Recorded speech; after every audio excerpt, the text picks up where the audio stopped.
Genesis Chapter 11.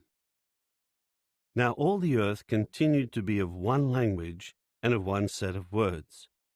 As they traveled eastward, they discovered a valley plain in the land of Shinar, and they began dwelling there. Then they said to one another, "Come, let us make bricks and bake them with fire." So they used bricks instead of stone, and bitumen as mortar. They now said, "Come, let us build a city for ourselves, and a tower with its top in the heavens, and let us make a celebrated name for ourselves, so that we will not be scattered over the entire face of the earth." Then Jehovah went down to see the city and the tower that the sons of men had built. Jehovah then said, "Look, they are one people with one language, and this is what they have started to do. Now there is nothing that they may have in mind to do that will be impossible for them. Come, let us go down there and confuse their language, in order that they may not understand one another's language." So Jehovah scattered them from there over the entire face of the earth, and they gradually left off building the city. That is why it was named Babel, because there Jehovah confused the language of all the earth, and Jehovah scattered them from there over the entire face of the earth. This is the history of Shem. Shem was 100 years old when he became father to Arpachshad, 2 years after the flood. After becoming father to Arpachshad, Shem continued to live 500 years, and he became father to sons and daughters. Arpachshad lived for 35 years, and then became father to Shelah.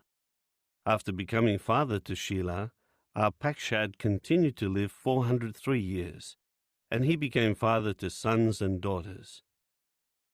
Shelah lived for 30 years, and then became father to Eber.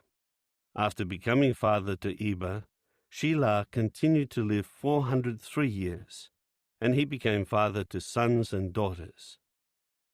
Eber lived for 34 years, and then became father to Peleg.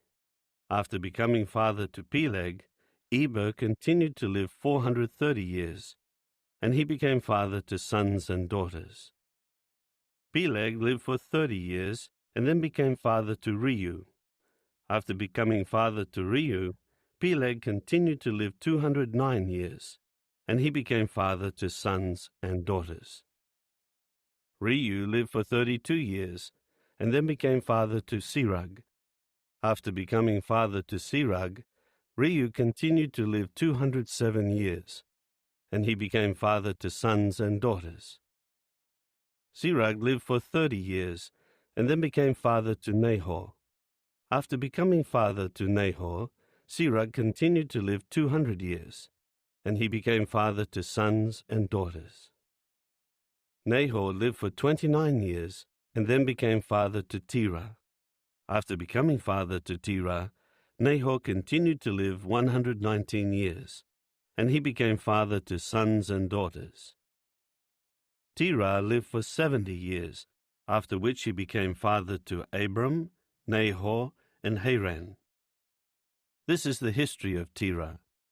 Terah became father to Abram, Nahor, and Haran became father to Lot. While his father Terah was still alive, Haran died in the land of his birth, in Ur of the Chaldeans. Abram and Nahor took wives for themselves. The name of Abram's wife was Sarai, and the name of Nahor's wife was Milcah, the daughter of Haran, the father of Milcah and Iscah. Now Sarai was barren; she had no child.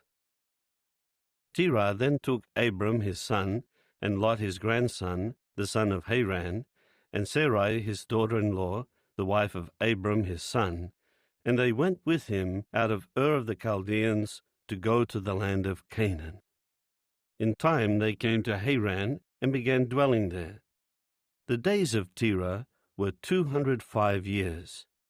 Then Terah died in Haran. Like, share, subscribe this channel, and Press the bell icon to get notified for daily updates.